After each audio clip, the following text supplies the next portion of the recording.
kita coba dulu jargonnya, Pak. Oke, siap. Ya, Pak. Hindari calo, stop pungli, no gratifikasi dan korupsi. Oke.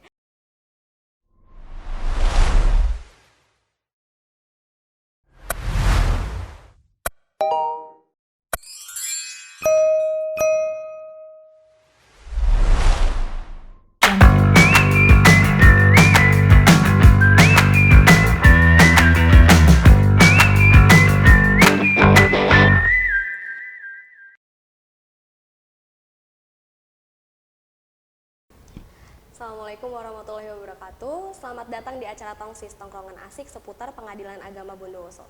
Nah, udah lama banget nih kita tidak menyapa sobat-sobat Tongsis semua. Jadi apa kabar sobat-sobat Tongsis semua? Semoga baik-baik aja ya. Nah, masih dengan saya Intan Pradista. Di sini saya akan menemani sobat-sobat Toksis semua ini selama beberapa menit ke depan. Nah, untuk tema Toksis hari ini, kita akan membahas tentang perlindungan perempuan dan anak. Nah, sekedar info nih buat sobat-sobat Tongsis, kalau Indonesia itu turut ikut serta dalam konvensi penghapusan segala bentuk diskriminasi terhadap perempuan. Nah, sebelum membahas tema kita kali ini, ada baiknya kita kenalan dulu dengan narasumber kita, yaitu Bapak Irman Fadli SADMH selaku Wakil Ketua Pengadilan Agama Bondowoso. Assalamualaikum Bapak Irman. Waalaikumsalam warahmatullahi wabarakatuh.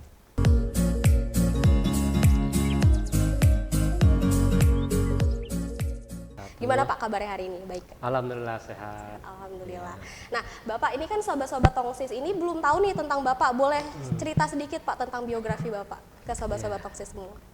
Jadi saya baru 3 bulan bertugas di Pengadilan Agama Bondowoso. Sebelumnya pernah jadi ketua tapi di kelas 2 di Pengadilan Agama Singaraja.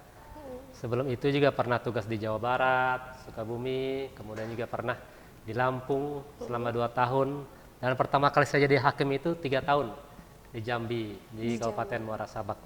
Nah, jadi ini sudah 16 tahun saya berkarir di Pengadilan Agama ini. Udah lama juga berarti ya Pak ya. Nah Pak, kita kan hari ini mau membahas tentang perlindungan anak dan perempuan nih Pak ya. Nah, menurut Bapak sendiri nih, apakah Pengadilan Agama Bondowoso ini sudah memberikan jaminan keadilan bagi perempuan dan anak, Pak? Ya.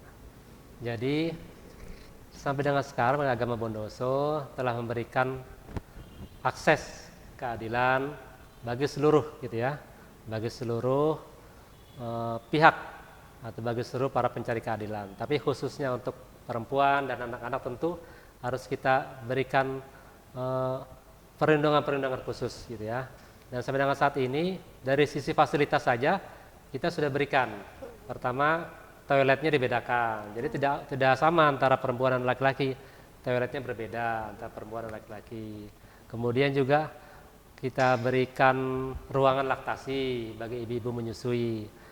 Kemudian kita siapkan ruang bermain anak. Kemudian ada parkiran khusus untuk disabilitas, ada jalur khusus untuk disabilitas, gitu ya. Dan kemudian juga bahkan pos bakum itu, pos bantuan hukum itu yang melayani perempuan juga. Nah, dengan harapan kalau yang melayani perempuan, artinya nanti ibu-ibu atau perempuan-perempuan yang datang ke sini itu bisa lebih terbuka, bisa lebih mudah menyampaikan apa yang dirasa kurang atau apa yang ingin dituntut dari perempuan-perempuan tersebut. Gitu ya. Nah, kalau dari sisi pelayanan hukum ya Pak, apakah sudah nih PA Bondowoso ini lakukan untuk menjamin keadilan bagi perempuan dan anak Pak? Ya. Jadi lo dari sisi hukum gitu ya, sebenarnya kita sudah lengkap ya. Dari sisi hukum sudah lengkap, Undang-Undang Dasar sudah menjamin hak asasi manusia, persamaan antara itu pria, wanita, ras ataupun suku-suku harus diperlakukan sama. Di undang-undang juga kita sudah 2 kali mengkonvensi ya. Di tahun 2005 itu konvensi tentang hak-hak sipil dan politik. Sebelumnya jauh sebelum itu 1984 kita juga telah meratifikasi konvensi penghapusan segala bentuk upaya diskriminasi terhadap wanita. Kemudian juga ada undang-undang perlindungan anak, ada undang-undang penghapusan kekerasan dalam rumah tangga. Nah, kalau dari sisi pengadilan, nah, kita lihat di pusat kita dulu di Mahkamah Agung. di Mahkamah Agung tuh telah menelurkan 2 peraturan Mahkamah Agung. Yang pertama peraturan Mahkamah Agung nomor 3 tahun 2017 yang berisi tentang pedoman mengadili perkara perempuan yang berhadapan dengan hukum. Yang kedua Perma nomor 5 tahun 2019. Itu pedoman mengadili perkara permohonan dispensasi nikah yang tentunya diajukan atau objeknya adalah anak-anak di bawah umur. Nah, lebih khusus lagi gitu ya. Ada surat dari Direktur Jenderal Badilat ya, nomor 1960 tahun tanggal 8 Juni tahun 2021 itu yang mengatur atau memerintahkan bukan memerintahkan ya, mengamanatkan kepada seluruh pengadilan agama untuk menjamin pemenuhan hak-hak perempuan dan anak pasca perceraian. Ya.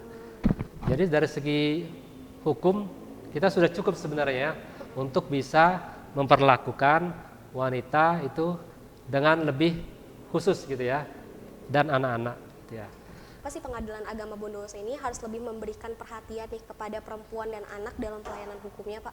Ya, jadi karena memang menurut aturan undang-undangan yang setelah tadi saya jelaskan itu memang sudah sangat cukup lengkap ya, sangat cukup lengkap bahwa kita memang diperintahkan ya, apalagi kita memang petugas penegak hukum ya. Jadi memang sudah seyogyanya memang memberikan perlindungan, memberikan hak-hak terhadap wanita dan anak-anak. Nah, itu dari sisi hukumnya. Tapi secara pragmatis gitu ya, kalau kita perhatikan gitu ya, mungkin Mbak Intan juga perhatikan tiap hari itu yang datang ke kantor kita kan yang paling banyak perempuan. Ya, tiap hari perempuan gitu ya. Jadi tiap hari ini pengadilan agama gitu, hakim-hakimnya ketemu dengan perempuan. Ya.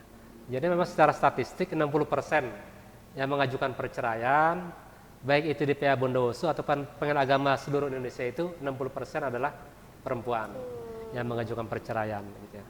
Nah, kemudian dari sisi anak-anak tahun 2020 itu Pengadilan Agama Bondowoso telah menerima permohonan dispensasi nikah itu angkanya sampai 1000 perkara ya. Nah, kan permohonan dispensasi nikah ini kan meskipun yang mengajukan atau yang menjadi pemohonnya orang tua, tapi objeknya adalah anaknya.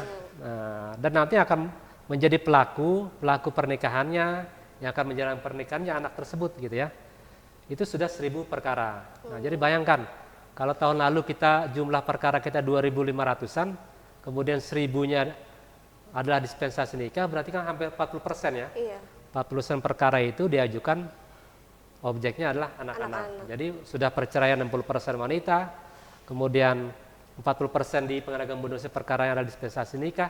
Nah, maka sudah sepatutnya Pengadilan Agama Bondowoso memberikan perlakuan yang baik dengan dari sisi fasilitas, dari sisi pemenuhan dan perlindungan hak-hak perempuan selama persidangan sampai dengan pasca diputusnya perkara tersebut. Gitu ya. Jadi sudah inilah memang sudah menjadi kewajiban bagi kita. Gitu. Nah, Pak, dari yang tadi Bapak jelaskan nih kan kebanyakan di Pengadilan Agama Bondowoso ini kan perkara tentang perceraian dan dispensasi nikah ya Pak ya. Pak, itu paling banyak kan ya di Pengadilan Agama Bondowoso. Nah, dari sedemikian banyak nih peraturan mengenai hak-hak perempuan, itu ada nggak sih Pak peraturan yang mengenai hak-hak perlindungan atau hak-hak perempuan dan anak pasca perceraian itu Pak? Nah, itu. Jadi memang ada surat dari Direktur Jenderal Badan Peradilan Agama itu tanggal 18 Juni 2021. Jadi ya, kemarin itu. Jadi memang situ diamanatkan kepada pengadilan agama seluruh Indonesia untuk mensosialisasikan. Kemudian juga mulai sejak dari PTSP sampai dengan ke ruang sidang. Jadi diamanatkan untuk katakanlah mungkin mengumumkan kepada para pihak yang datang itu kalau memang wanita itu atau perempuan itu punya hak-hak gitu ya, baik itu selama persidangan maupun pasca perceraian. Nah, diantaranya yang telah kita lakukan itu, dan ini sebagai amanat dari Pak Dirjen, yaitu membuat pamflet-pamflet khusus, banner, kemudian di website gitu ya, tentang hak-hak perempuan yang bisa dituntut oleh mereka selama persidangan berlangsung. Nah, kemudian juga jangan lupa anak-anak juga perlu diperhatikan. Nah, dari surat itu perlu diperhatikan, jangan sampai nanti ada anak-anak yang terlantar pasca perceraian, tidak penuhi kebutuhannya, kemudian tidak diperhatikan lagi gitu ya. Karena korban dari perceraian adalah anak-anak. Maka itulah penekanan dari surat Dirjen tersebut agar jangan sampai nanti ada hak-hak perempuan dan anak-anak yang terabaikan gitu ya. Kurang lebih seperti itu. Gitu ya. Nah Pak, kapan sih saat yang tepat untuk mengajukan tuntutan-tuntutan tersebut Pak? Nah, jadi di situ sebelumnya, jadi ada beberapa tuntutan yang bisa atau hak yang bisa diminta oleh perempuan ini ketika dia melaksanakan persidangan atau mengajukan perkara di Pengadilan Agama Bondowoso. Yang pertama itu perempuan mempunyai hak menuntut nafkah madiah. Nafkah madiah itu adalah nafkah lampau. Jadi kalau misalnya perempuan tersebut sudah ditinggal, ditelantarkan oleh suami selama setahun, nah, berarti dia bisa menuntut nafkah madiah, namanya nafkah masa lampau. Nah, ketika mengajukan gugatan perceraian, silakan tuntut bahwa saya telah ditinggalkan oleh suami selama setahun. Nah, tuntut itu namanya nafkah madiah. Tuntutan yang kedua adalah nafkah masa iddah.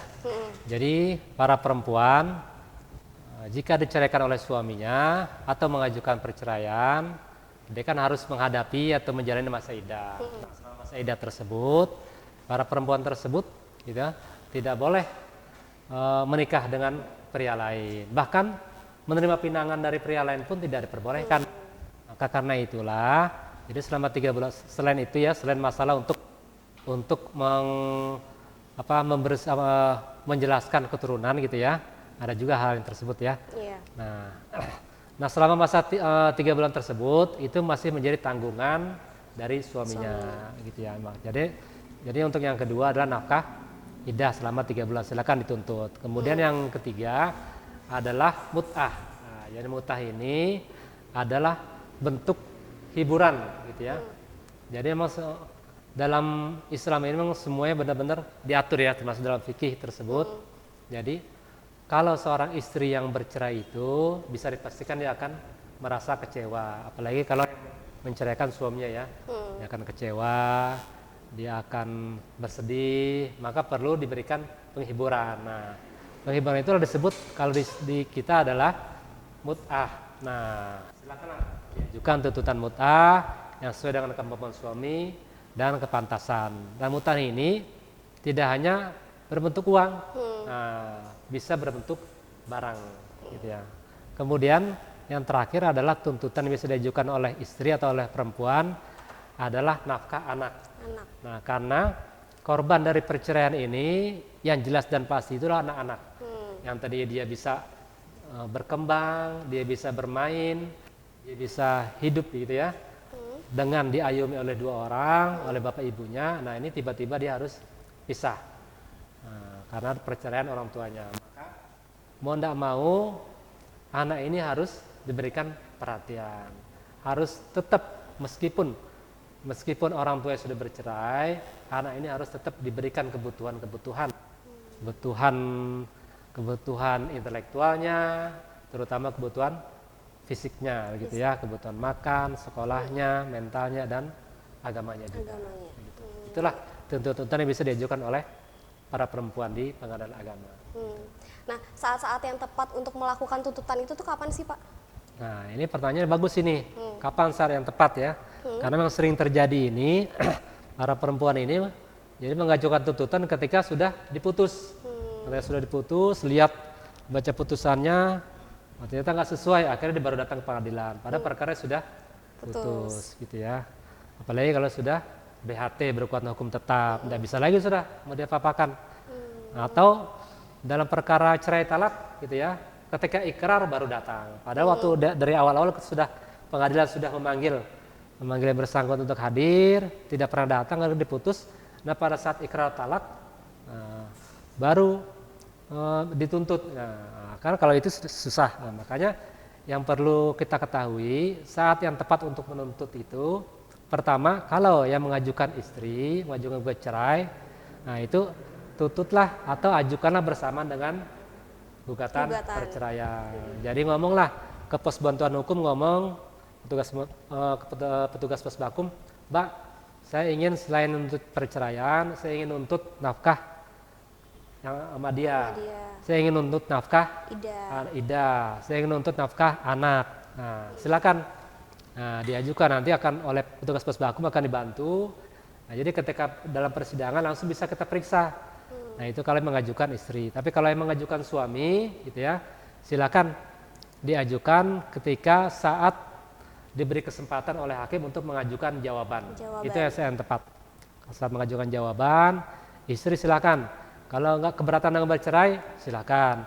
Kalau dia keberatan atau tidak keberatan, atau gitu ya, atau terserah majelis masa perceraiannya. Yang jelas saya menuntut ini. Nah, silakan diajukan. Nah, selain nafkah-nafkah tersebut, bisa juga mengajukan masalah pembagian harta bersama. Gitu ya. Itu bisa juga diajukan pada saat proses perceraian, boleh sudah ajukan gitu ya.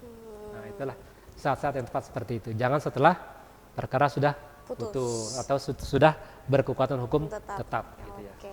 Nah, nih Pak, terhadap tingginya angka perkara permohonan dispensasi nikah di tahun 2020 silam ya Pak, apa yang bisa dilakukan oleh Pengadilan Agama Bondowoso untuk menekan angka tersebut? Ya, jadi memang ada kondisi yang cukup berbeda ini ya antara tahun 2019 dengan 2020. Jadi tahun 2019 Pengadilan Agama Bondowoso hanya menerima perkara permohonan dispensasi nikah itu hanya sekitar 300-an perkara gitu ya. Nah, begitu menginjak tahun 2020 itu kita menerima perkara permohonan dispensasi nikah 1007 perkara ya. Jadi bayangkan dari 300 perkara sampai dengan 1000 perkara. Jadi 3 kali lipat gitu ya. Kenaikannya tajam gitu ya. Ya, salah satunya memang disebabkan karena perubahan undang-undang perkawinan gitu ya, diubah dengan Undang-Undang Nomor 16 Tahun 2019 yang meningkatkan gitu ya, atau menaikkan umur perkawinan bagi perempuan gitu ya, itu sampai dengan umur 19 tahun. Jadi pada undang-undang tersebut diatur pria 19 tahun, wanita pun 19 tahun untuk bisa menikah. Jadi sama ya Pak sekarang? Nah, jadi sama sekarang. Nah, kalau seandainya tetap di bawah itu ingin menikah, nah ada namanya dispensasi nikah. Nah, itulah yang banyak terjadi sekarang ini, dispensasi nikah. Nah, melihat hal tersebut gitu ya, tahun ini kita berupaya untuk menurunkan itu angka tersebut dengan cara mewajibkan kepada para pemohon dispensasi nikah untuk melampirkan surat keterangan dokter, surat keterangan sehat, surat keterangan alat reproduksi juga sudah sehat juga, atau secara mental juga sehat gitu ya. Nah, dengan itu alhamdulillah sudah berkurang sedikit gitu ya. Walaupun tidak sampai kembali ke 300 ya. Tapi agak lumayan lah tahun ini ya. Sekitar 600 sampai 700 perkara ya sampai dengan bulan ini gitu ya. Sampai bulan ini ya. Nah, apa sih Pak harapan dari Pengadilan Agama Bondowoso dalam penanganan perkara perempuan dan anak-anak yang berhadapan dengan hukum? Ya. Jadi ini memang perlu kerjasama dengan berbagai instansi ya, karena kan pengadilan agama kan ini adalah hilir ya, hilirnya. Jadi kita semua kejadian di masyarakat gitu ya, nanti hilirnya adalah di pengadilan gitu ya, khususnya perkara-perkara kekeluargaan gitu ya. Nah, termasuk perkara-perkara perceraian, perkara dispensasi nikah atau pernikahan di bawah umur gitu ya. Kita ini hanya di hilirnya. Nah, kalau di hulunya ada penyuluhan gitu ya, ada sosialisasi tentang betapa pentingnya menikah gitu ya, saat sudah usia dewasa, saat sudah kondisi mapan, mentalnya mapan gitu ya. Nah, itu tentu lebih baik lagi gitu. Makanya sebenarnya di Bondowoso ini sudah cukup ya. Nah, di tahun lalu itu DPRD telah mengeluarkan peraturan daerah nomor 3 tahun 2020 itu yang mengatur tentang pengaruh utama gender gitu ya. Jadi secara hukum gitu ya, perda tersebut itu sudah sangat baik ya. Artinya memang diharapkan di Kabupaten Bondowoso ini ada kesetaraan gender. Kemudian ada juga perda dari DPRD Bondowoso ini nomor 4 tahun 2020 yang mengatur yang menyatakan bahwa Kabupaten Bondowoso adalah kabupaten layak anak. Nah, jadi secara hukum gitu ya sudah bagus ini ya. Cuma masih perlu kerjasama antar instansi, antara dengan agama, dengan Pemda gitu ya, khususnya dinas terkait seperti Dinas Pemberdayaan Perempuan dan Keluarga Berencana, Dinas Kesehatan, Kementerian Agama. Nah, kalau semua ini sudah bekerja sama, punya komitmen tinggi untuk mencegah pernikahan di bawah umur, kemudian juga untuk memberikan gitu ya, memberikan hak-hak kepada para perempuan gitu ya. Nah, tentu saya yakin gitu ya, tentunya tidak akan ada lagi disparitas, tidak ada lagi kesenjangan gitu ya, atau stereotip gender ya terhadap para perempuan. Ya, terima kasih kepada Bapak Iman Fadli ini yang sudah menyempatkan waktunya untuk hadir di acara Tongsis hari ini ya Pak ya. Dan terima kasih juga untuk sobat-sobat Tongsis semua yang sudah menonton sampai akhir. Dan pastikan juga nih sobat-sobat Tongsis mengunjungi website dan sosial media kita untuk mengetahui informasi seputar Pengadilan Agama Bondowoso. Nanti semuanya akan kita taruh di bawah sini ya. Nah, Pak Irman, kita kan punya jargon nih di Pengadilan Agama Bondowoso untuk membangun wilayah bebas korupsi. Bisa kita coba dulu jargonnya, Pak? Oke, siap. Ayo, Pak. Hindari calo, stop pungli, no gratifikasi dan korupsi. Oke. Nah, Pak Irman boleh bantuin saya nggak nih untuk closing sampai jumpa di video Tongsis selanjutnya. Pas saya bilang Tongsis, gayanya langsung kayak gini. Oke. Nah, sahabat-sahabat Tongsis semua, sampai bertemu lagi di acara Tongsis selanjutnya. Terima kasih.